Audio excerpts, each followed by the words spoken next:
സൈനാബാനി പോവാണ്. വായോ നമുക്ക് ഒരുമിച്ച് നമ്മ അപ്പ ഞാൻ അച്ഛനും അലുകൂടിയും പോയിട്ട് പാർസൽ മേടിച്ചിരിക്കേണ്ടവരാണ്. അത് അവിടെ പോയിട്ട് വരാം ഗൈസ്. ഭയങ്കര തിരക്കാ ഗൈസ്, നോക്കൂ നമുക്ക് കിട്ടിയ ഗൈസ്. അങ്ങനെ നമ്മൾ ഇറങ്ങുകയാണ്. നമ്മൾ സംഭവം ലോട്ടസ് ഫ്രഷ് ന്യൂട്രലാണ് മേടിച്ചത്. തുറക്കാം, വണ്ടി തുറക്കും.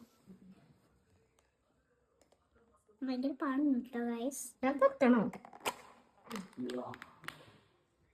അടിപൊളി ഗൈസ്, കഴിക്കട്ടെ നമുക്ക്.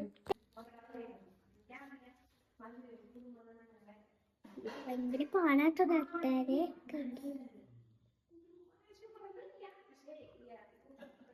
ഞാൻ കഴിക്കട്ടെ. അമ്മ കഴിക്കട്ടെ അതിലുണ്ടമ്മ. അപ്പൊ ഞാനും കഴിക്കട്ടെ. അടിപൊളി.